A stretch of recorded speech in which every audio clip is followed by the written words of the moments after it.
Pedagogía en Filosofía de este instituto, estimada secretaria de facultad, vicedecana, profesora Ángela Vallejo,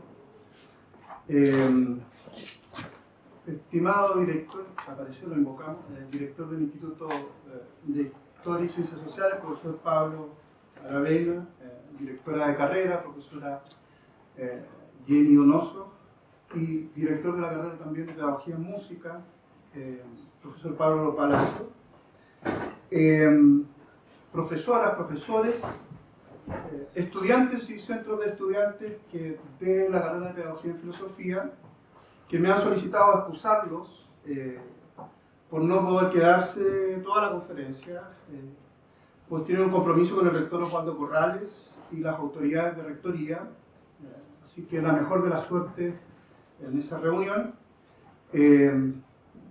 Bueno, me ha encomendado la directora de carrera, profesora Jenny Donoso, que presente a quien dará la conferencia inaugural del curso académico 2023 de la carrera de Pedagogía en Filosofía, y a quien comienzo por agradecer su disposición y voluntad para honrar este inicio de año académico. Para la carrera de Pedagogía en Filosofía del Instituto de Filosofía de nuestra facultad, es motivo de orgullo poder presentar a quien fue una de las estudiantes más destacadas de la entonces licenciatura en Filosofía, de también entonces Instituto de Estudios Humanísticos, que pertenecía a otra facultad, la Facultad de Derecho y Ciencias Sociales, donde algunos de nosotros estudiamos, ¿no? En dos norte y con un oriente. Lucio Porto Valencia es escritora y ensayista, exalumna nuestra, egresó de nuestra licenciatura en Filosofía en el 2001, y doctoranda en Filosofía en la Pontificia Universidad Católica desde el año 2019. Es autora de diferentes obras, todas con un denominador común, ¿sí? Una arqueología del alma, ciencia, metafísica y religión, en Carl Gustav Jung, que es lo que hoy nos va a contar, o parte de esa obra nos va a contar. El diablo en la música, con 2 ediciones, ¿no? El diablo en la música, la muerte del amor en el gavilán, de Violeta Parra, edición del 2008 y 2013. Los perros andan sueltos, imágenes del posfascismo, publicado también por la editorial de la Universidad de Santiago de Chile en 2015. La inteligencia se acrecienta en la nada, ediciones inubicalistas, Valparaíso 2016, ¿no? Cine, humanismo, realidad, textos reunidos, de Sergio Rojas Salinas, 3 volúmenes, donde Lucy hace la introducción, compilación, transcripción y notas críticas, del 2017, y el 2021, he aquí el lugar en que debes armarte de fortaleza, ensayos de crónica filosófica, ¿sí? Editorial Catancura, ¿sí? Santiago de Chile, del 2001, como dije. Yo no quiero más que agradecer, bueno, invitar a agradecer la disposición de Lucy, y nada, esperamos su conferencia inaugural y después los invitamos, obviamente, a poder compartir con la profesora Oporto y discutir las temáticas que nos va a presentar. Muchas gracias. Gracias a ti. Mis agradecimientos por esta invitación a Marcelo Arancibia, director del Instituto de Filosofía. Mis saludos a las autoridades presentes, académicos, estudiantes, amigos. He preparado para esta ocasión un texto relativo a justamente esta obra, Una arqueología del alma, ciencia, metafísica y religión, de Carl Gustav Jung. Esta obra que está aquí fue originalmente mi tesis de licenciatura con la que yo me gradué como licenciada en filosofía en esta universidad en 2001, y finalmente fue publicada como libro, mejorado por supuesto, en 2012 por la editorial de la Universidad de Santiago de Chile. Voy a dividir mi exposición en 2 partes. La primera se refiere a aspectos formales de esta obra, y la segunda corresponde a un extracto también de esta obra, pero preparado para esta ocasión. interpretación que guarda relación directa con las problemáticas de Jung y el método científico, enfocados en las relaciones del Círculo de Viena con la tradición sapiencial china. Entonces, voy a dar lectura a este texto.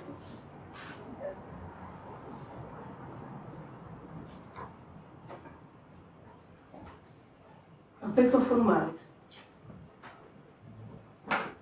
El propósito de una arqueología del alma, ciencia, metafísica y religión en Carl Gustav Jung era elaborar una interpretación acerca de ciertos aspectos de la obra del médico, psiquiatra e investigador suizo, nacido en 1875 y fallecido en 1961, a partir de la constatación de una persistente tensión que subyace a su actividad, manifestada a través de la relación entre ciencia, metafísica y religión en el contexto histórico e intelectual de su vida.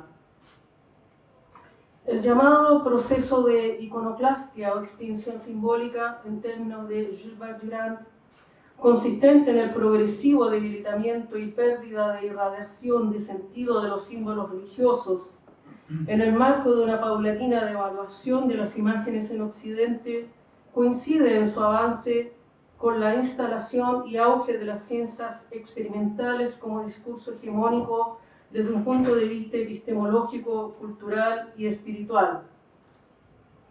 Esto se tradujo en una ruptura y una abierta incompatibilidad entre ciencia, por un lado, y metafísica y religión, por otro, que derivó en una férrea declaración de su agotamiento y exclusión como modelos explicativos de la realidad.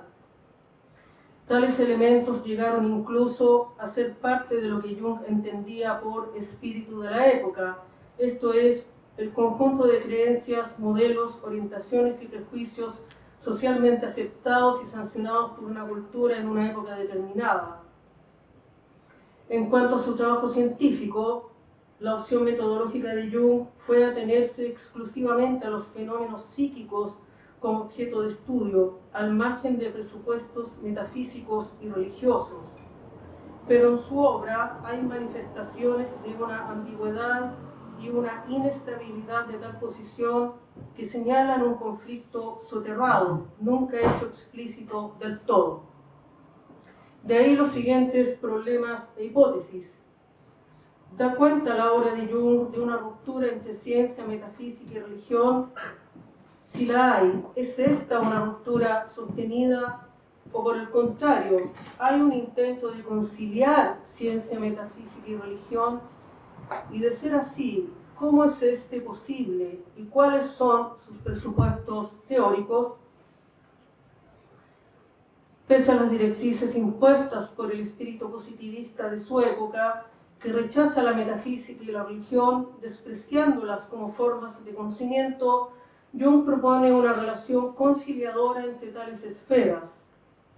Busca, al margen de un credo específico, validar tanto los puntos de vista metafísico y religioso como el carácter real de sus representaciones a través de la psicología en cuanto ciencia empírica y ciencia natural del alma, sobre la base de su hipótesis del origen arquetípico de las representaciones científicas, metafísicas y religiosas.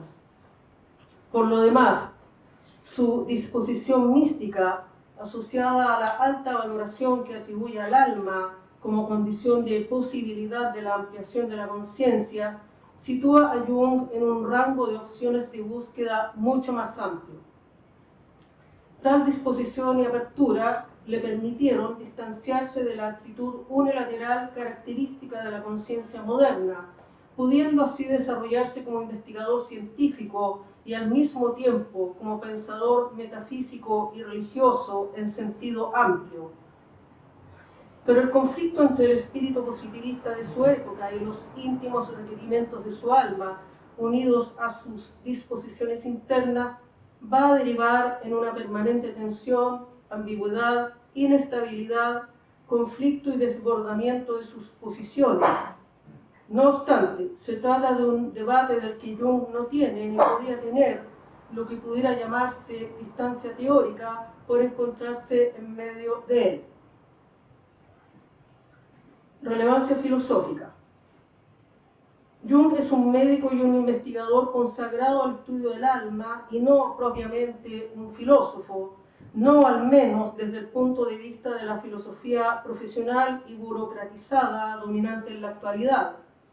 Pero su pensamiento y los problemas que formula tienen una relevancia filosófica.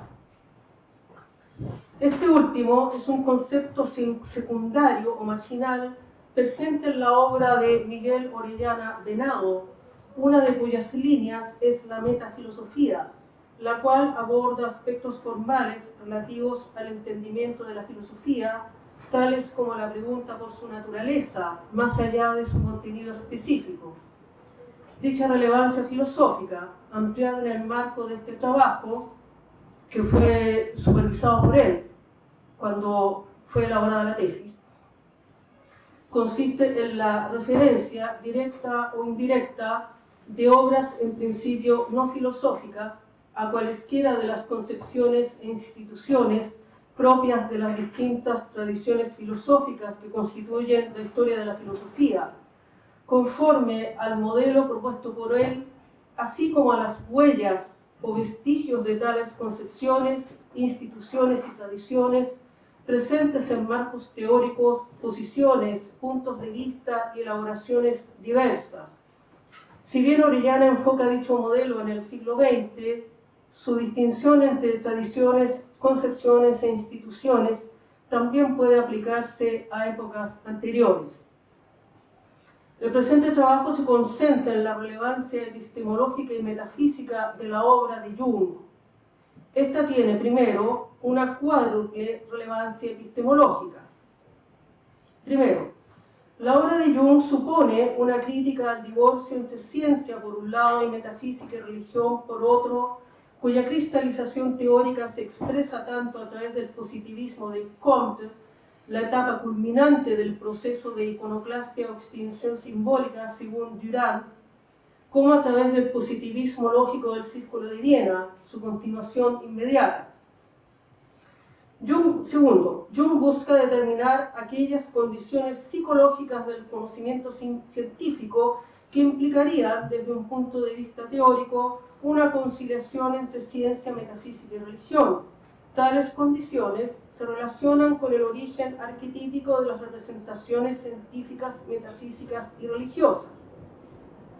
Tercero, la investigación de Jung constituye una crítica a los alcances del conocimiento como facultad humana sobre la base de su hipótesis de la ecuación personal del investigador u observador, conforme a la cual es imposible aislar los procesos psíquicos a fin de explicarlos, puesto que la psique correspondiente al conjunto de los procesos conscientes e inconscientes carece de un punto arquimédico exterior desde el cual explicarse a sí mismo. Cuarto, de ahí que reivindique un tipo de conocimiento diferente o más vasto que el proporcionado por el método científico, el conocimiento de sí referido al esclarecimiento del inconsciente propio del proceso de individuación. Tal relevancia epistemológica remite a Kant, William James, Theodore Flournoy y la alquimia occidental.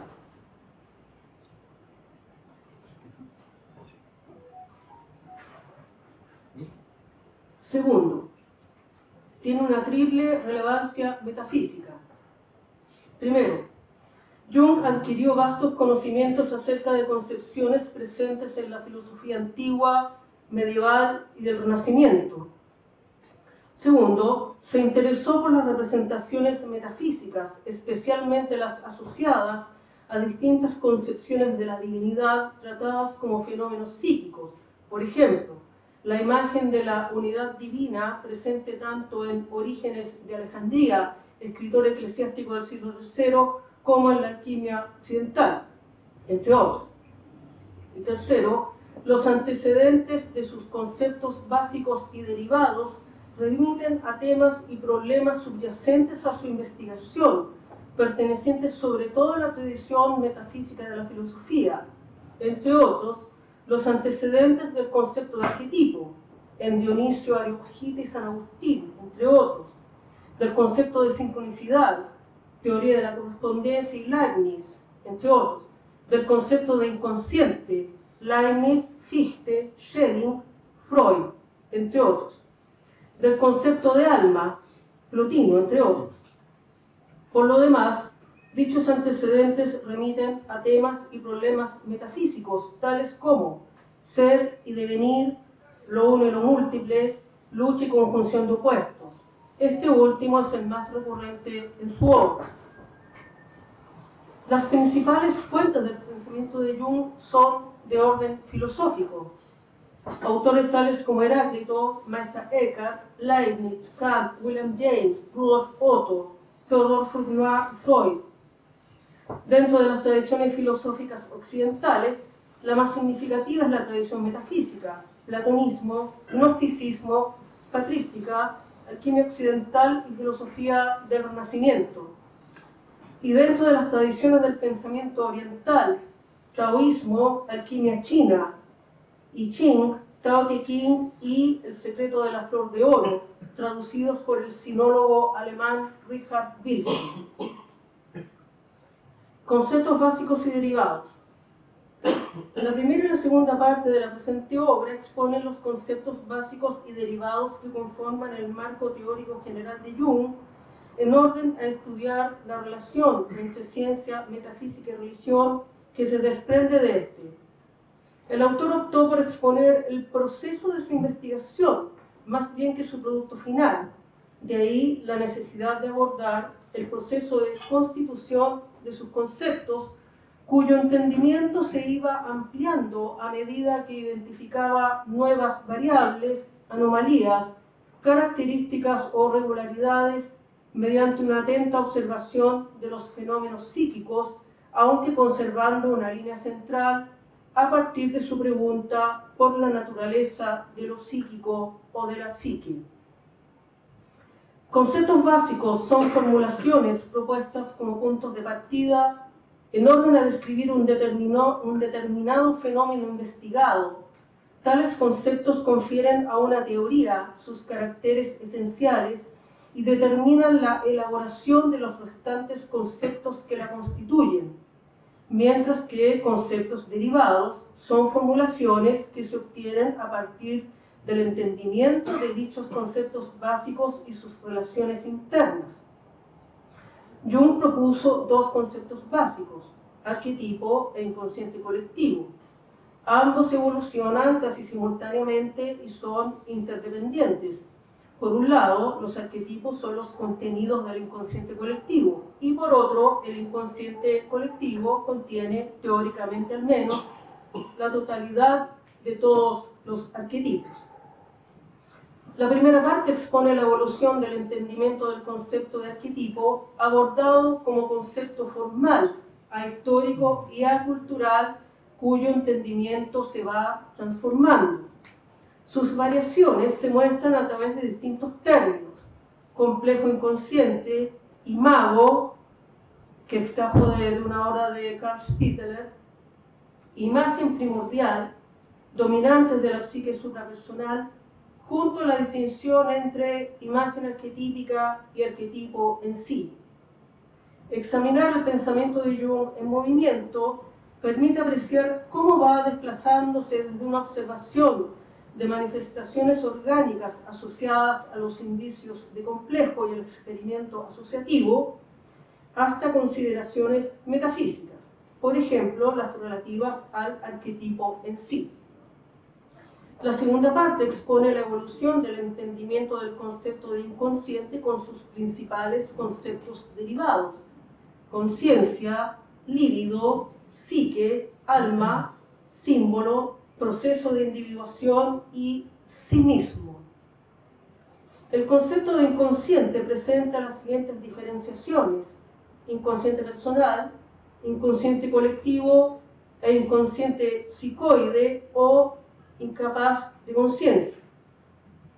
Pero además, Jung también recurrió a imágenes para describir el inconsciente colectivo, tales como la de una marea infinita.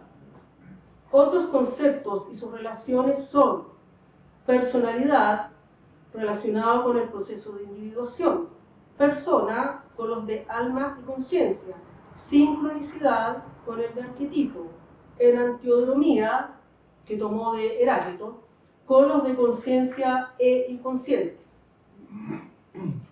Ahora bien, Jung se pregunta por la naturaleza de lo psíquico o de la psique, correspondiente, teóricamente al menos, a la totalidad de los procesos psíquicos conscientes e inconscientes. Para él, la psique es el sujeto de toda ciencia, arte, religión, filosofía y actividad humana. Si aquella es la entidad real en grado sumo, entonces el conocimiento de su naturaleza implicaría un cabal conocimiento de la unidad y la totalidad de lo real. Este correspondería a la meta del proceso de individuación, un proceso de transformación y diferenciación de la personalidad, entendido como lucha y conjunción de opuestos, que Jung comparó con las iniciaciones arcaicas, debido a la dureza del proceso, consistente en la integración entre conciencia e inconsciente, cuya finalidad es la realización, espiritualización o concienciación de la individualidad, la singularidad y el propio ser. Pero se trata de una meta incierta o acaso imposible debido al carácter indeterminado e insondable del inconsciente. Por eso he mencionado que teóricamente al menos contendría la totalidad de los procesos conscientes e inconscientes. Por otro lado, tal anhelo de unidad expresa una disposición mística subyacente a la actividad de Jung como médico e investigador, pues para el misticismo la propia alma es el lugar de la revelación, cuya búsqueda tiene por finalidad la restauración de la realidad divina, entendida como la unidad primordial de todas las cosas. Fenomenología psíquica. La tercera parte expone dos ejemplos de lo que Jung entiende por fenomenología psíquica, una de las facetas de su discurso científico. Para Jung, los arquetipos son formas vacías y disposiciones a priori de la facultad de representación. Si a diferencia del arquetipo en sí, estos aparecen como representaciones o imágenes arquetípicas en la conciencia a través de sueños, fantasías u ocurrencias, solo entonces corresponderá considerarlos como fenómenos psíquicos y objetos de conocimiento. Dichas imágenes arquetípicas conforman una fenomenología psíquica específicamente humana, susceptible de ser elaborada, interpretada o asimilada a fin de ser integrada a la conciencia, sin la cual su conocimiento sería imposible.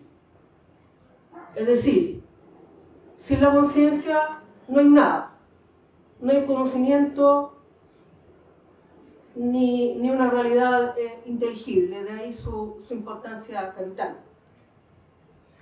Una fuente y ejemplo capital de dicha fenomenología psíquica es la alquimia china y occidental. La alquimia proporcionó a Jung una confirmación parcial de su hipótesis de la existencia de un inconsciente colectivo, ya que sus imágenes coincidían con las de sus pacientes, quienes nada sabían acerca de aquella. Jung se enfocó en el problema de cómo la obra alquímica depende del ser humano, a partir de un aumento del valor de las potencialidades del alma y de una intensificación de la actitud introspectiva en busca de un camino de perfección espiritual propios de la alquimia, cuya condición era el conocimiento de sí. Jung fue un crítico de la unilateralidad de la conciencia, cuya característica principal es la negación de sus raíces inconscientes, considerada por él como la psicopatología del occidente moderno. De ahí su interés por concepciones, imágenes, vestigios y testimonios anteriores a esta época en busca de tales raíces. Discurso científico de Jung.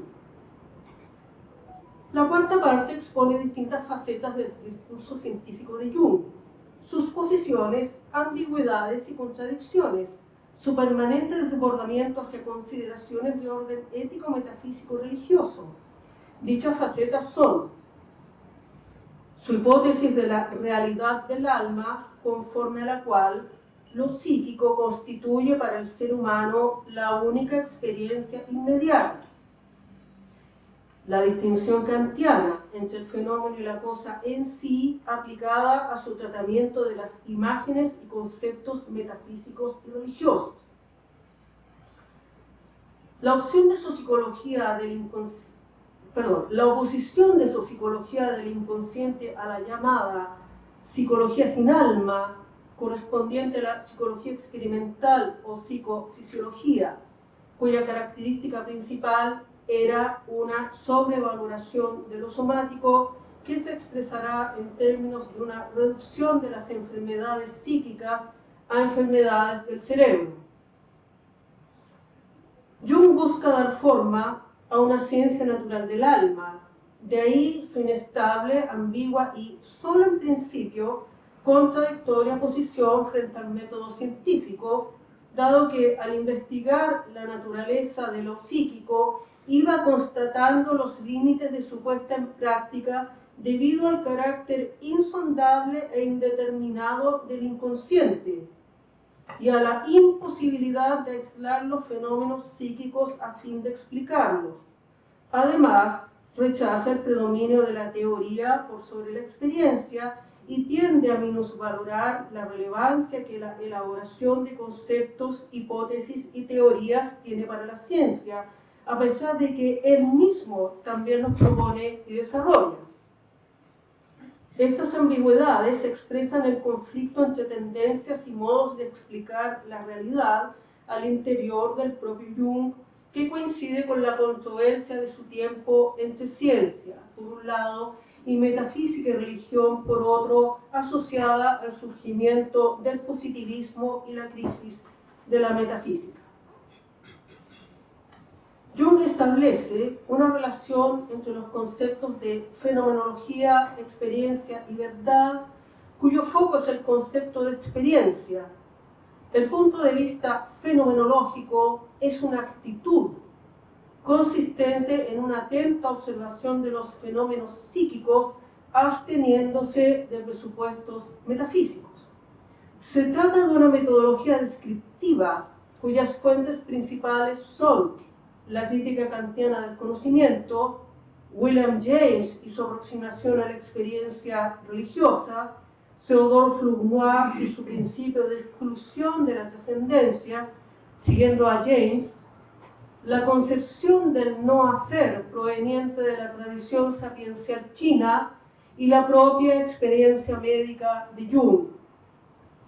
Por otro lado, entiende el valor afectivo como la medida de la intensidad de una representación psíquica. La experiencia individual se constituye como fenómeno psíquico a partir de la adquisición de conciencia del valor afectivo asociado a este. En consecuencia, depende de la concienciación del valor afectivo asociado a las representaciones psíquicas inconscientemente preformadas. Así, Jung se distancia tanto del empirismo como del positivismo, según los cuales la experiencia se basa exclusivamente en los datos proporcionados por los sentidos. Jung elabora los métodos de su psicología analítica a partir de su constatación de la extinción de los símbolos religiosos y la consecuente indefensión de los individuos frente a la erupción de imágenes arquetípicas. De ahí su interés por el gnosticismo del siglo II, que para Jung es un antecedente de la alquimia occidental, cuyas aportaciones a su entendimiento de la psicología del inconsciente son la idea de una divinidad carente de toda determinación, que relaciona con el inconsciente colectivo, y el tema de la lucha y conjunción de opuestos, que asocia con el proceso de individuación. En suma, concibe su psicología del inconsciente en términos de una búsqueda de conocimiento en sentido gnóstico, esto es, en cuanto a experiencia del alma. Ahora bien, Jung también discute con el principio de causalidad. Por un lado, en el marco de su elaboración del concepto de sincronicidad, a todas luces el más manoseado y mal entendido de todos, consistente en una relación de coincidencia significativa entre dos acontecimientos sin nexo causal y en que la causalidad es impensable. Por ejemplo, en el caso de un sueño premonitorio, en que la imagen de alguna manera, tiempo después, pudiera verse realizada en correspondencia con la imagen del sueño, no es una relación de causalidad, no es que el sueño lo cause, sino que coincide significativamente. Por otro lado, discute con la llamada concepción científica del mundo, así aparece esa expresión en su obra, expresión que pudiera referirse a la concepción científica del mundo del Círculo de Viena, conforme a su manifiesto de 1929, en el marco de su discusión con una concepción de la ciencia basada exclusivamente en el principio de causalidad. Jung pone de relieve la concepción mediante el vivir presente en la tradición sapiencial china, cuya cultura no materializó una ciencia. Se basa en el I Ching, el Tao Te Ching y el Tratado de Alquimia China, El secreto de la flor de oro, traducidos por el sinólogo alemán Richard Wilhelm, quien lo motivó a estudiar la alquimia, tanto china como occidental, a fines de la década de 1920. Wilhelm murió en 1930. En contraste con el método científico, cita el siguiente proverbio chino: si el hombre erróneo usa el medio correcto actúa erróneamente. Voy a volver sobre este tema en la segunda parte. En suma, se observa un constante desbordamiento de la actividad científica de Jung hacia consideraciones de orden ético, metafísico y religioso, cuyo foco es su crítica a la unilateralidad de la conciencia que define la psicopatología del occidente moderno. Su actividad como médico e investigador, como empírico del alma, conforme a la expresión de los alquimistas, se unifica en una terapéutica cuyo horizonte se extiende hacia un arte de vivir y a una búsqueda de sabiduría que coincidirían con el conocimiento de sí. Esto es, un conocimiento del alma basado en la potenciación de la vida interior a través de los rigores del proceso de individuación. Para concluir esta primera parte me voy a referir al título de esta obra: Una arqueología del alma, ciencia, metafísica y religión en Carl Gustav Jung. En cuanto al título de esta investigación, la expresión arqueología del alma abarca dos aspectos fundamentales. Por un lado, es una descripción abreviada de la vida y la obra de Jung, y por otro, se refiere a la posición desde la cual ha sido elaborado este trabajo. El término arqueología es usado en el sentido del estudio de las civilizaciones antiguas a través de los monumentos y utensilios que han perdurado, como analogía de un proceso de búsqueda de lo arcaico y remoto, tanto en un sentido temporal como espacial. Primero, este término remite a la expresión exploración en los confines, indicada por Charles Baudouin, uno de sus estudiosos, como orientación implícita en el proceso de investigación de Jung. Se refiere a un camino de elucidación, comprensión, integración y devenir consciente de los arcai, principios, del inconsciente. Esto es, los arquetipos del proceso de individuación. Segundo, se conecta con una de las imágenes y descripciones más frecuentemente utilizadas por Jung para describir el inconsciente colectivo, la de una sedimentación hereditaria. Esta es presentada en términos de restos de la psique arcaica indiferenciada, decantación de la experiencia mundial de todos los tiempos, capas más profundas donde pululan las imágenes universales del ser humano, posibilidad heredada del funcionar psíquico, legado de posibilidades de representación y sedimento de todas las vivencias humanas. Así, arqueología se refiere a un recorrido introspectivo por los niveles de esa sedimentación, correspondiente a las etapas del proceso de individuación. Tercero, respecto de la vida y obra de Jung, arqueología señala el punto de vista histórico desde el cual interpreta el proceso de constitución de la psique en términos de un surgimiento y una diferenciación de la conciencia a partir del inconsciente colectivo, de suyo indiferenciado e indeterminado. Esto refuerza el aspecto señalado anteriormente, el inconsciente colectivo como sedimentación hereditaria, a partir del cual se constituye paulatinamente la conciencia, abarcando incluso su unilateralidad disociadora, que para Jung determina la psicopatología del occidente moderno. Y cuarto, se refiere al interés personal de Jung por lo arcaico.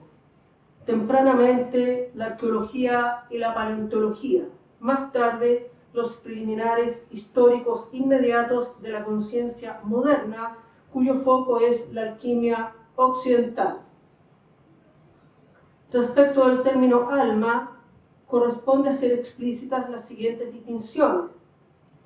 En principio, el concepto de psique aparece como aquel de mayor extensión en la obra de Jung, ya que define la totalidad de los procesos psíquicos conscientes e inconscientes. Pero el concepto de alma presenta una mayor diferenciación que este, siendo por lo tanto más extenso. En algunos lugares, alma sustituye al término psique, otras veces a inconsciente colectivo. Por ejemplo, cuando Jung se refiere a la experiencia primitiva del alma. Pero en su sentido más fuerte, el alma es tanto el vínculo entre conciencia e inconsciente como una imagen y personificación del inconsciente. Por ejemplo, los arquetipos del ánima y el ánimos, que son personificaciones del inconsciente masculino y femenino respectivamente. La importancia de dicho término radica en que hace explícito el entramado de relaciones entre conciencia e inconsciente, sin las cuales no hay desarrollo de la capacidad de conciencia en último término. Por lo tanto, es la condición de posibilidad del devenir consciente de los contenidos y procesos inconscientes. Además, es un término presente tanto en la tradición metafísica de la filosofía, la tradición cristiana, el gnosticismo y la alquimia, como en el misticismo en cuanto búsqueda del conocimiento de Dios a través de la experiencia. En suma, arqueología del alma es una descripción abreviada tanto de la psicología analítica como del proceso de individuación correspondientes a la actividad de Jung. Además, se refiere al propio proceso vivenciado por él, en busca de una imagen unitaria del mundo y de sí mismo. Mi vida es la historia de la autorrealización de lo inconsciente, afirma él en su memoria, Recuerdos, Sueños y Pensamientos. En cuanto a su vida y obra, Jung estaba en un permanente proceso de búsqueda, siempre en trance de hacerse, el cual pudiera ser descrito como un sistema de correspondencias entre vida y obra en permanente expansión. Por último, respecto de la posición desde la cual ha sido elaborado este trabajo, sus principales notas son: defensa de la realidad del alma, defensa de una actitud introspectiva en busca de un sentido arraigado en lo misterioso, contra un mundo sin alma, dominado por las solicitaciones exteriores, sin vínculos reales, ni memoria, ni vida interior, ni proyecto, ni un fundamento de sentido que haga posible una vida humana vivida en conciencia. Un mundo desalmado y sin amor, vacío, dominado por la barbarie y en que lo sagrado ha sido abolido. En cuanto al subtítulo, Ciencia, Metafísica y Religión en Carl Gustav Jung, en esta arqueología del alma, entendida en términos de una exploración en los confines, imagen tanto del proceso de individuación como de un sistema de correspondencias entre vida y obra en permanente expansión, encuentran su lugar de reunión y florecimiento las representaciones científicas, metafísicas y religiosas. Las representaciones religiosas, sobre todo, constituyen símbolos de la unidad psíquica oscuramente presentida en cuanto unidad de lo real, permanentemente buscada y nunca alcanzada del todo a través de la confrontación y diálogo de la conciencia con los arquetipos del proceso de individuación. A modo de conclusión de esta parte, a través de la psicología como ciencia empírica, su psicología analítica, Jung restituye validez a los puntos de vista metafísico y religioso, específicamente sobre la base de su hipótesis del origen arquetípico de las representaciones científicas, metafísicas y religiosas. Conforme a su hipótesis de la realidad del alma, la psique o alma es la entidad real en grado sumo, la condición del mundo como objeto y el a priori de toda actividad y representación humanas, incluidas la ciencia, la metafísica y la religión. De ahí sus hipótesis de la preformación inconsciente de lo psíquico y la ecuación personal del investigador u observador. Su alta valoración del alma trasunta la disposición psíquica que subyace a la actividad de Jung como médico e investigador.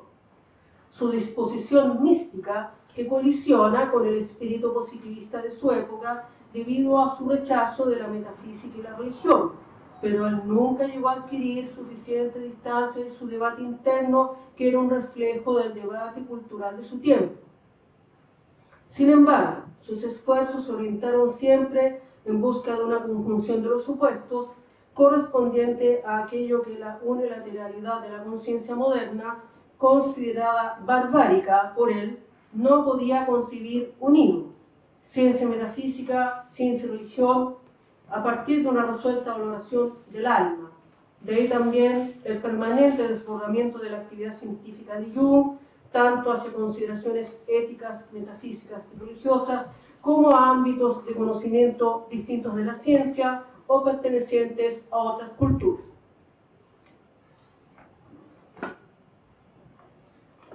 A continuación voy a referirme a el Círculo de Viena y la tradición sapiencial china. En Jung se observa una preferencia por los hechos singulares, únicos y raros, en contraste con la disposición habitual de las ciencias naturales, centrada en la observación de hechos regulares y susceptibles de ser reproducidos mediante la experimentación. El experimento, sin embargo, impone condiciones restrictivas a la naturaleza, que es forzada a responder las preguntas del investigador y cuya respuesta estará necesariamente influida por estas en la medida en que se hallen determinadas por la ecuación personal del investigador u observador. Según él, comillas, la llamada concepción científica del mundo basada en tales productos no puede ser otra cosa que una visión parcial que adolece de prejuicios psicológicos y en la cual se echan de menos aquellos aspectos que no por ser imposibles de registrar estadísticamente dejan de tener importancia. Cierre de comillas. Hay que considerar que en la evolución de sus conceptos lo que más le interesaba a Jung eran las anomalías de los experimentos, peculiarmente en el experimento asociativo, en su primera etapa. Continuamos. No necesariamente Jung se refiere aquí a la concepción científica del mundo del Círculo de Viena, dado que él no lo menciona explícitamente. El pasaje citado pertenece a la interpretación de la naturaleza y la psique, obra publicada en 1952, mientras que el manifiesto del Círculo de Viena apareció en 1929. Es posible que Jung haya tenido noticias acerca de su existencia, aunque no tanto en consideración de las fechas indicadas, sino debido a la fuerza que el positivismo y sus prolongaciones a través del círculo tuvieron en el siglo XX. Dicho manifiesto constituye una versión extrema y debido a esto reveladora de la concepción científica y racionalista dominante en Occidente. En razón de ello, será presentada a continuación como ejemplo de la unilateralidad de la conciencia. El manifiesto sintetiza la posición del Círculo de Viena así, comillas. La concepción científica del mundo no se caracteriza tanto por sus propias tesis, sino más bien por su actitud básica, por sus puntos de vista y la dirección de la investigación. La meta que está adelante es la ciencia unificada. El esfuerzo es aunar y armonizar los logros que alcanzan los investigadores individuales en los distintos campos de la ciencia. De esto surge la búsqueda de un sistema neutral de fórmulas, de un simbolismo libre de la escoria de los lenguajes que se han dado históricamente y también la búsqueda de un sistema total de conceptos. Lo que se busca conseguir es nitidez y claridad. Lo que se rechaza son las distancias oscuras y las profundidades inconmensurables e imposibles de comprender. En la ciencia no hay, entre comillas, profundidades. Hay superficie en todas partes. Toda la experiencia forma una red compleja que no puede ser siempre examinada en su totalidad y que a menudo solo puede ser comprendida en partes. Todo es accesible al hombre y el hombre es la medida de todas las cosas. Aquí se da una afinidad con los sofistas y no con los platónicos, con los epicúreos y no con los pitagóricos, con todos aquellos que aceptan el ser terrenal y el aquí y el ahora. Para la concepción científica del mundo no hay enigmas insolubles. Se deunía. Otros elementos que caracterizan al Círculo de Viena son su rechazo a la metafísica y la teología y su utilización del llamado método del análisis lógico. Este último aspecto distingue la concepción del círculo de aquella del positivismo de Comte. El análisis se aplica a los enunciados de las ciencias empíricas y los enunciados propuestos como metafísicos. El significado de los primeros puede ser obtenido a través de, comillas, una reducción a los enunciados más simples sobre lo dado empíricamente, cierre de comillas. En el caso de los segundos, el análisis lógico determina que estos carecen de significado. Según el manifiesto, comillas, si un metafísico o un teólogo desea retener el medio usual del lenguaje, entonces debe darse cuenta y manifestar claramente que él no está suministrando ninguna descripción, sino una expresión emotiva, ni tampoco ofreciendo una teoría o comunicación, sino que poesía o mito. Si un místico asevera que él tiene experiencias que están por encima y más allá de todo concepto, uno no puede negar esto. Pero el místico no puede hablar sobre ello debido a que hablar involucra una aprehensión conceptual y una reducción a estados de cosas científicamente clasificables. Se devuelve. Conforme a esto, solo es legítimo representar la realidad, comillas, utilizando una red de conceptos y juicios que sea lo más uniforme y simple posible, referidos directamente a lo dado, de acuerdo con la concepción empirista y positivista del conocimiento desarrollada por el círculo. En este mismo horizonte se sitúa, por un lado, su rechazo al concepto de inconsciente y, por otro, su simpatía por la psicología conductista, debida al interés de esta última por aprehender lo psíquico a través de, comillas, lo que se encuentra a un nivel accesible a la percepción, cierre de comillas. Asimismo, el círculo rechaza expresamente la epistemología kantiana y toda ontología metafísica pre- y post-kantiana. Las características hasta aquí mencionadas permiten establecer la distancia que separa a Jung de la concepción científica del mundo del Círculo de Viena. En primer lugar, él no comparte la búsqueda de un sistema neutral de fórmulas, libre de la escoria de los lenguajes. Tal es la expresión utilizada por el Círculo para referirse a los enunciados propuestos como metafísicos. Jung, por su parte, no descalifica ni las representaciones ni la actitud metafísicas, sino que elabora un marco teórico que permite aproximarse a estas como fenómenos psíquicos. Las representaciones presentes en la alquimia, por ejemplo, constituyen para él expresiones de una obra cuya meta es el conocimiento de sí, pues para Jung no solo el conocimiento aportado por la ciencia tiene derecho a ser reconocido como tal. En segundo lugar, si bien su investigación se basa en observaciones realizadas en el ser humano, constata que no todo es accesible a este último. El objeto al que consagra su larga investigación, la psique, el inconsciente, aparece en último término como insondable e inabarcable. Apoyándose en Kant, elabora un discurso que le permite referirse indirecta y descriptivamente a las manifestaciones del inconsciente, única forma de aproximarse a su conocimiento, a través de sus imágenes. En este punto se distancia completamente del rechazo del círculo a las, entre comillas, profundidades, como dicen ellos tan socarronamente. A diferencia de este, para cuyos miembros no hay enigmas insolubles, Jung consagró su vida a la investigación acerca de la naturaleza de la psique. Él pensaba que era el objeto más oscuro ofrecido a la investigación. La psique, cuyo fondo inconsciente es, en último término, incognoscible desde el punto de vista del método científico. Y en tercer lugar, Jung está más cerca de los platónicos y pitagóricos que de los sofistas y epicúreos.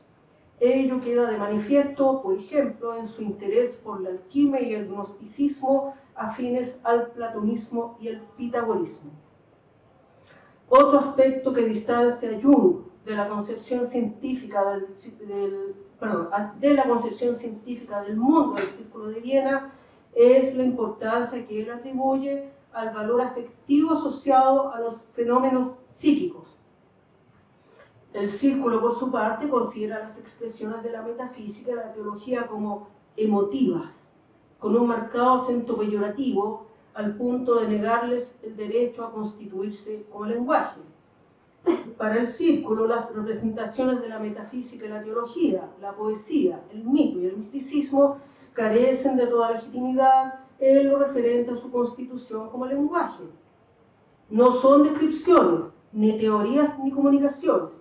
No significan nada, pues no representan la realidad sobre la base de una red conceptual uniforme referida a lo inmediatamente dado por la experiencia. Para el Círculo, dicha representación de la realidad es lo propio de una ciencia empírica, y solo ésta tiene derecho a hablar. Por otro lado, si bien Jung elabora una red conceptual, no espera que ésta dé cuenta cabalmente del fenómeno observado. El proceso de constitución de sus conceptos da cuenta de la constante precariedad e insuficiencia que el lenguaje tenía para él, pero no por eso renuncia a la conceptuación, pues constituye, pese a sus limitaciones, un modo de aproximarse al conocimiento del inconsciente. Si en el pasaje citado, la llamada concepción científica del mundo, esa expresión, se aplica al Círculo de Viena, la crítica de Jung apuntaría a su tendencia niveladora. Esta última se muestra en la exigencia de elaborar una red de conceptos y juicios lo más uniforme y simple posible, que proporcione nitidez y claridad a partir de lo inmediatamente dado por los sentidos, cuyo horizonte sea la ciencia unificada, concepto según el cual, comillas, los modos de adquisición del saber válido, al igual que las principales etapas de la elaboración de la experiencia a través de la reflexión teórica, son las mismas en todos los campos de la experiencia.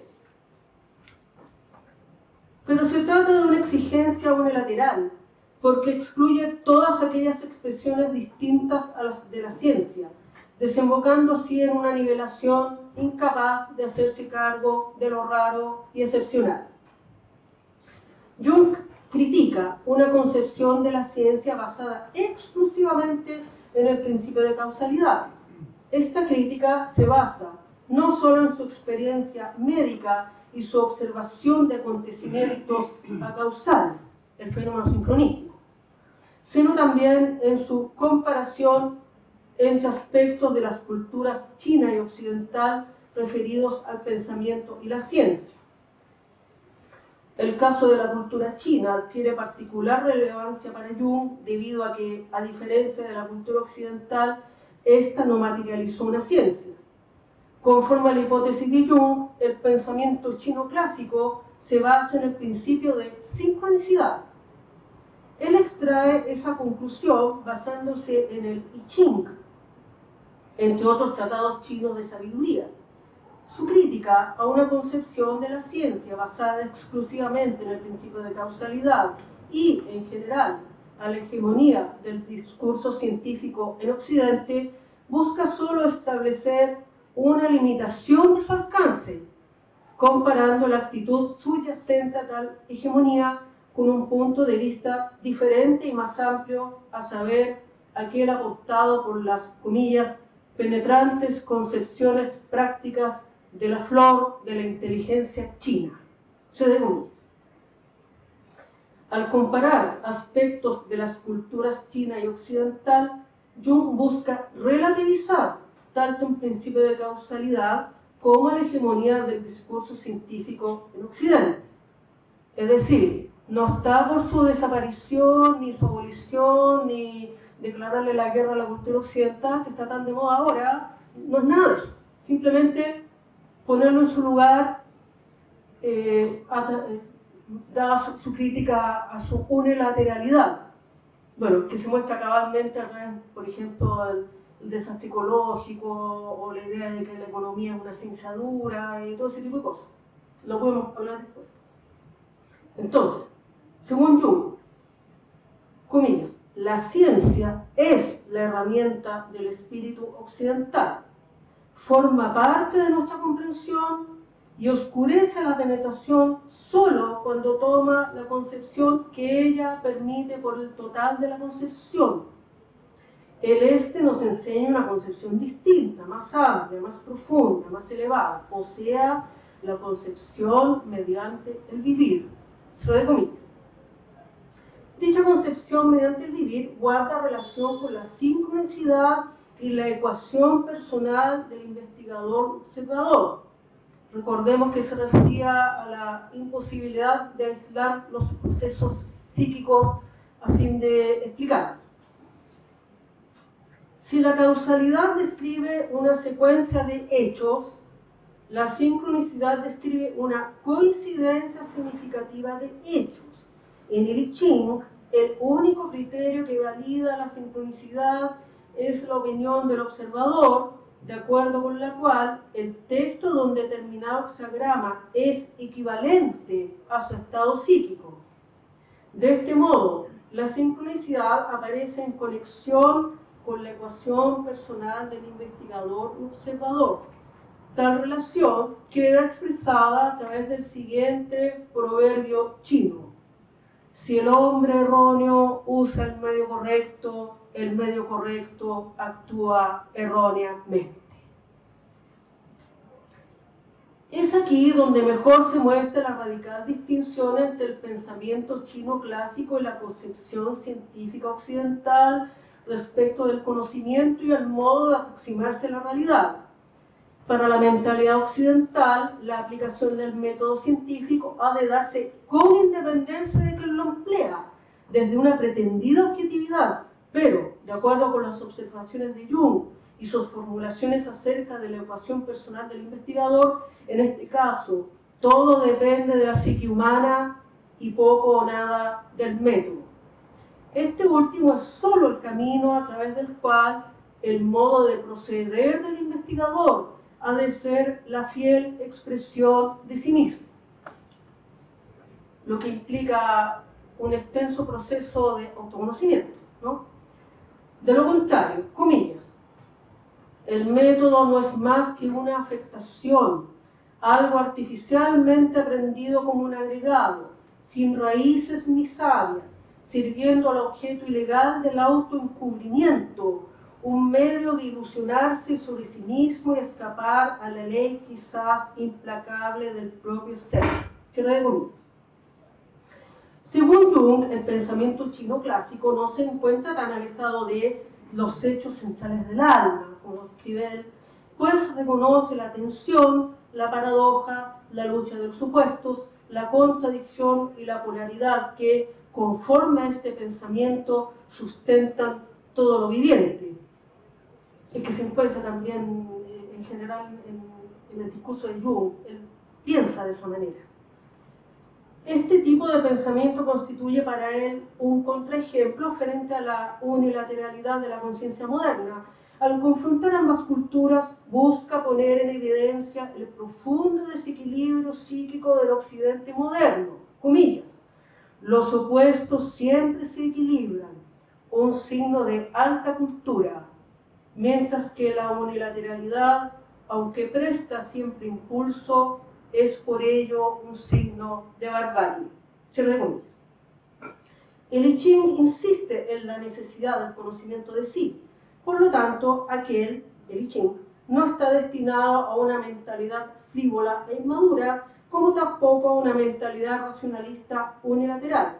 Solo encuentra un espacio de dignidad en una mentalidad reflexiva, interesada en meditar acerca de lo que hace y le ocurre. Muchas gracias.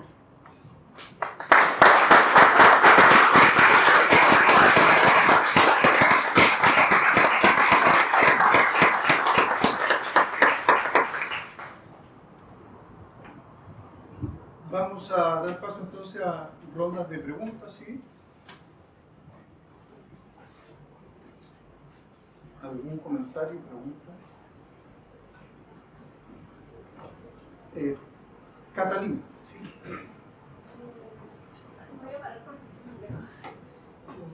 Primero, quería agradecerle por la ponencia, muy interesante el tema. Me llamó la atención bastante, bueno, desde mi área de investigación me interesa mucho toda la exposición que hizo, entonces me llama la atención todo lo que habla sobre la lucha de los opuestos. Yo no he investigado tanto, no me he leído tanto la obra, y por lo tanto estoy aprovechando también para conocerlo un poco más. Pero sí he investigado un poco sobre lo que es la lucha de los opuestos, o sobre estas constantes conciliación, lucha, conciliación, que está muy presente como también en todo lo que es la filosofía oriental. Pero me llama la atención lo que comentó, que dijo, podemos dejarlo para después y por eso para retomarlo, cuando habla sobre la no crítica que hace la crítica, pero no crítica que hace Jung a la ciencia. Porque, como decía, normalmente tendemos como a eliminar, cuando hacemos una crítica, tendemos a tratar de liquidar al otro, entonces tratando de liquidar ese movimiento o el método o la forma en la que funciona Occidente a través de la ciencia, como que mencionó que no es como que lo elimine, sino que me imagino que tiene que ver con una integración también de ambas formas de conocimiento como formas válidas,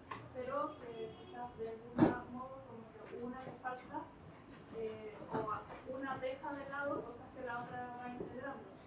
Y mencionó como ahora lo que se hace es como mucho eliminar, como negar la ciencia, o algo por el estilo, que lo pasó por ahí. Y me gustaría saber si puede referirse un poquito a ampliar más esa definición. Gracias. Gracias por su pregunta.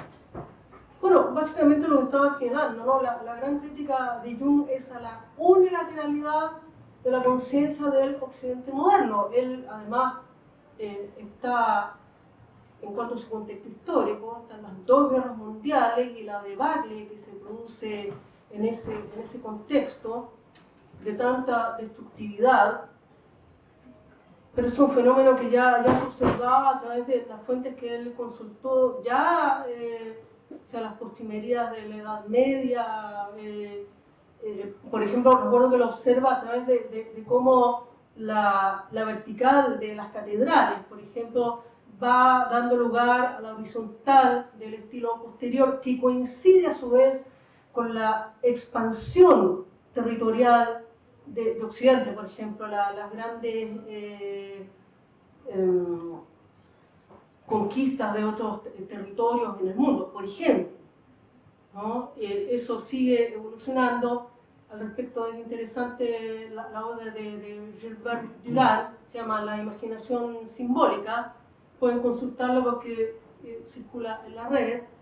Gilbert Durand se escribe, donde describe este proceso de iconoclastia que lo remonta al conceptualismo aristotélico de Occam. Después vendría Descartes, todo esto muy esquemático, por supuesto, habría que discutirlo. Después Comte, esa sería la culminación, por lo menos en el análisis que hace Durand. Las imágenes son nada, ¿no? En contraposición a la importancia que habían tenido en épocas anteriores. Y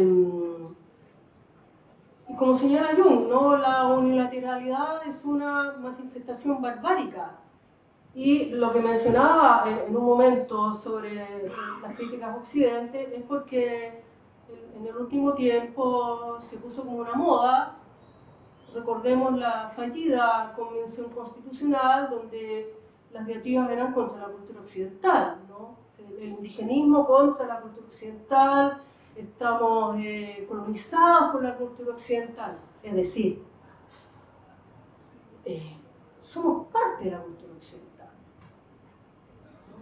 Entonces es imposible eliminar eso. El lenguaje mismo que usamos, el español, el lenguaje de las ciencias, todo es fruto de los avances de esta cultura. O sea, no se puede eliminar. Y Jung en eso era muy enfático. Por ejemplo, cuando se puso de moda en un momento, en los años 60, por ejemplo, esto de viajar al Oriente, ¿no? Este interés, que por supuesto en más de algún caso debió ser genuino, por supuesto. Pero como moda era totalmente impropio. Cuando Jung se acercó al pensamiento chino a través de Wilhelm, de Richard Blinke, que era una fuente muy seria, ¿no? Y mantuvieron una amistad. Pueden leer su discurso a la memoria de Wilhelm, que es estremecedor, texto hermosísimo, ¿no?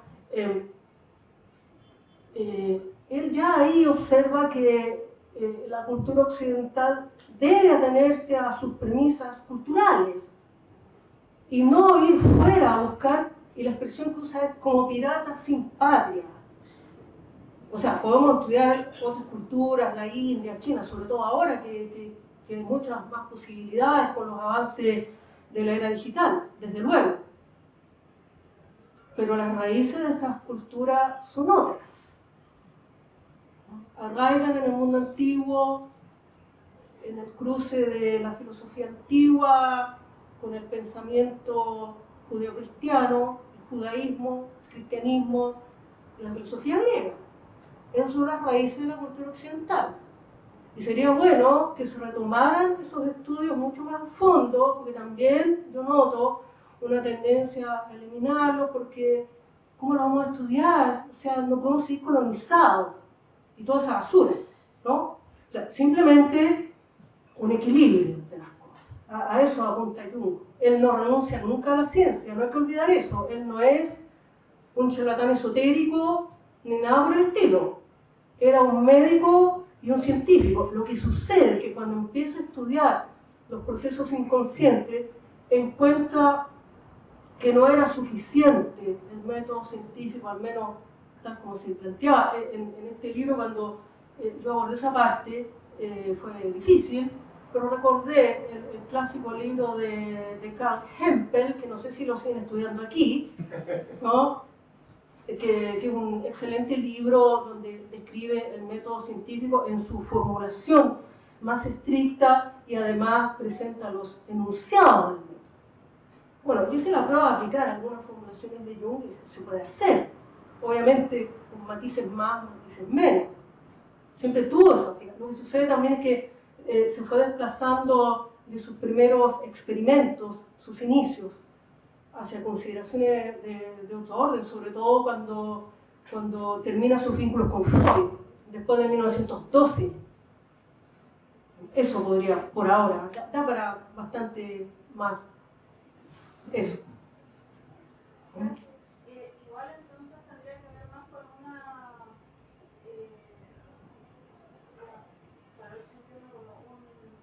una toma de los otros conocimientos sin validar como la misma tradición, ¿no? Así es.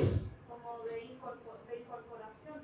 Claro, un diálogo con otras culturas, pues son otras concepciones, otras maneras de abordar la realidad, de las que por supuesto siempre se puede aprender. Pensemos, por ejemplo, para remitirse a un ejemplo antiguo, Alejandría en la antigüedad fue el centro cultural más importante de esa época, y ahí confluyeron corrientes de todo tipo. Allí estuvo la diáspora judía más grande de la antigüedad, y se unió con el pensamiento griego. Las rutas comerciales además ayudaron mucho a eso porque trajeron conocimientos de otros lugares. El comercio ha estado siempre, pero imagino que en ese tiempo eran mucho más éticos que ahora.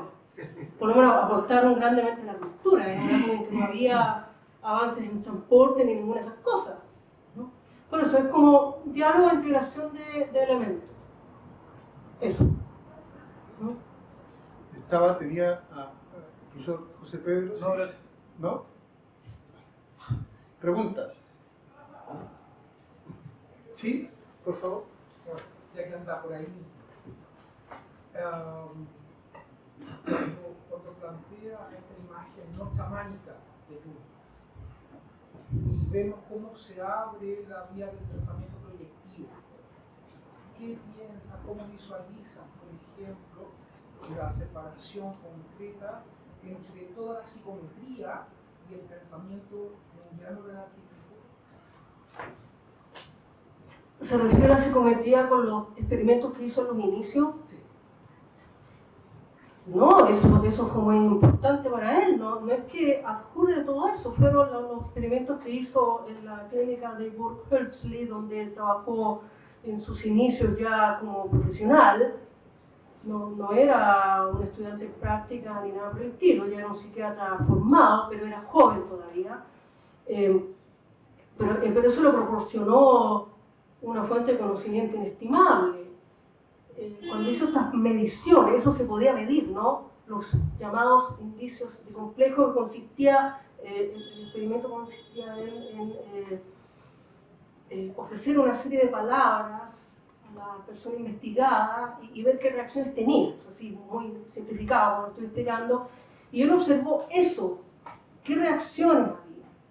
Y lo que le interesó a Jung fueron las anomalías del experimento. Por ejemplo, personas que ante ciertas palabras guardaban silencio, respondían otra cosa, no respondían, o se observaron otras perturbaciones, y por ese lado empezó a suponer que había algo más que lo que se mostraba en principio. Y así fue evolucionando hasta llegar a su concepción del inconsciente colectivo. Eso es parte de su formación, pero estaba como en los inicios, se fue alejando cada vez más de las mediciones. No veo yo que por lo menos que esté eso después. Ahora, bueno, yo no he estudiado toda la obra de Jung, ¿no? Yo creo como 20 tomos de obras, pero se aleja cada vez más, digamos, pero tampoco es que lo niegue, no lo denosta, es parte de los procesos investigativos. Se lo preguntaba principalmente por que se desprende toda el área dura que nos describe del Círculo de Viena con la asociación libre, y él no trabaja desde la asociación libre, sino que desde la anomalía. Entonces, ¿cómo estas dos corrientes, estas dos formas que tienen una base científica en común, se articula en una lógica de pensamiento completo también? De ahí la No, yo que nosotros heredamos la asociación libre, a eso voy. Sí, partió así. Eso tiene antecedentes anteriores, no lo inventó yo, por supuesto, de ninguna manera, porque todas estas cosas tienen otras raíces antiguas, otros científicos. No, él fue derivando cada vez más hacia una cuestión, las tradiciones sapienciales, el análisis de los sueños, aspectos que ya no eran medibles en ese sentido estricto que tenía al principio. Fueron fenómenos cada vez más complicados para él. Por ejemplo, reunió en un momento una enorme cantidad de sueños de sus pacientes, cerca de 80.000, y al principio él no sabía qué hacer con ese material. Pero de a poco fue viendo las constantes que presentaba esa enorme cantidad de sueños y por ahí llegó a que se decantaran estos arquetipos del proceso de individuación, los principales, ¿no? El ánima y el ánimos, el cinismo, la madre ilustre, al anciano sabio, la sombra pertenece más al inconsciente personal. Eso era más bien evolución hacia consideraciones de orden cualitativo. O sea, se amplía cada vez más porque la psique se muestra como un fenómeno de enorme complejidad, cada vez más enorme, insondable, eso, y él solamente aporta una parte. O sea, la conciencia es apenas un recorte menor dentro de la vasta profundidad del inconsciente colectivo, apenas una parte, apenas. Pero esa parte pequeña en relación con toda esa vastidad es la que se puede conocer. Eso también no hay que perderlo de vista, sobre todo por estas ideas de pensar en Jung como la caricatura de un chamán. Pienso en la caricatura, el chamanismo es una práctica muy importante, pero me refiero a la caricatura de eso, ¿no? El horizonte de Jung fue siempre la ampliación de la capacidad de conciencia, y eso tenía que ver con el sufrimiento del alma europea, que él observa en el marco de las guerras mundiales, esa completa fractura que se produce ahí, y él se siente parte de eso en su calidad de europeo.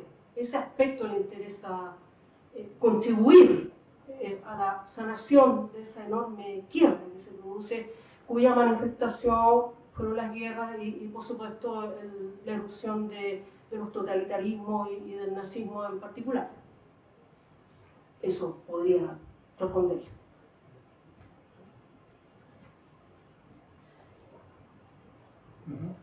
Sí, por favor. Estando en una escuela de filosofía de la Universidad de North Carolina, y yo siendo un artista visual, ¿ya? Mi consulta tiene que ver con cuáles debiesen ser, frente a las exigencias de tesis de las escuelas de arte, ¿ya? Esta apertura de campo, ¿ya? Que tiene que ver con, como tú lo dijiste, ¿cierto?, con la experiencia vital, por un lado, y por otro lado, con una experiencia de campo, ¿ya? Que tiene que ver con esta raíz profunda que se hunde en la quina, por hacer una figura, ¿no? ¿Ya? En la exploración del artista. Entonces, las universidades, ¿cierto?, abren el campo y aceptan la regañadientes, particularmente en las facultades de arte, donde está la vigilancia de la arquitectura, por decirlo así, o de la escuela de geografía, ¿ya? Ciertas exigencias, digamos, ¿ya?, en los exámenes de tesis. Y de nuevo, cuestión que yo me opongo radicalmente, puesto que no es el espacio de la producción, ¿cierto?, en arte lo que sería el dispositivo empírico de la ciencia. Quiero saber simplemente tu parecer con respecto a esto. Si bien tú has hablado de arqueología, ciencia metafísica, pero en algún momento abriste la brecha también al arte, ¿ya? Esa es mi opinión, no sé si te... Sí, gracias Mario por haber venido. Bueno, es un poco difícil para mí responder sin conocer la experiencia directa de cómo se pudiera realizar un plan de ese tipo.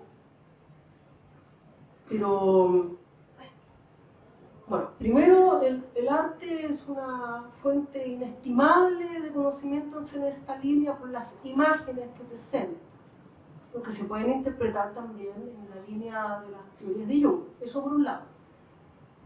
Es decir, la imagen del arte no es una imagen banal, sino que trasunta una cultura, una forma de pensamiento, una concepción del mundo, una manera de experimentar la realidad, en fin, y es un testimonio del alma, como señalaría Jung. Por eso es tan importante que esas expresiones sean conservadas, valoradas y estudiadas en algún momento. Eso por un lado.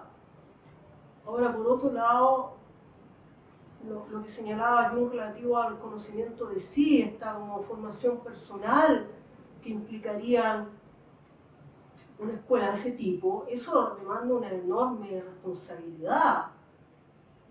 Hay que pensar que esto está hecho en el marco de una terapéutica. Lo de Jung era un psiquiatra, ¿no? Y ayudó a formar también a muchos psicólogos en esta línea. En Chile también se dio eso a partir de los conocimientos que aportó la doctora Lola Hoffman, por ejemplo. Ella es quien inicia la formación de los primeros terapeutas junguianos en Chile. Y todo ese ámbito es muy delicado. Es decir, yo no soy psicólogo.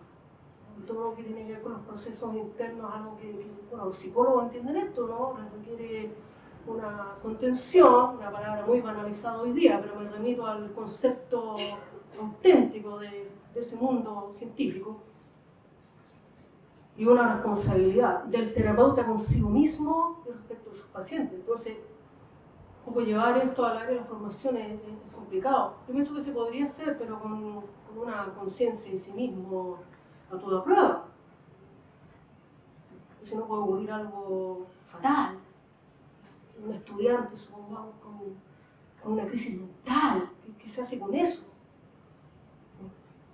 Pero en fin, eso podría decir muy desde fuera, ¿no? Por ahora, ¿no? Gracias.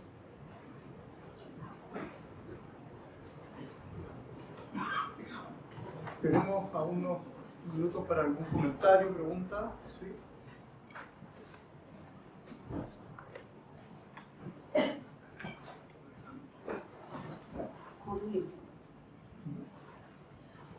Bueno, entonces agradecemos a la exalumna nuestra, escritora, también estudió en el Círculo de Viña, hay que decirlo, un norte con un oriente, por su, bueno, la primera clase magistral que inauguró el año académico de la carrera de Pedagogía en Filosofía y a nombre del Instituto de la Carrera de Pedagogía en Filosofía. Agradecemos luces y bueno, esperemos que se repita.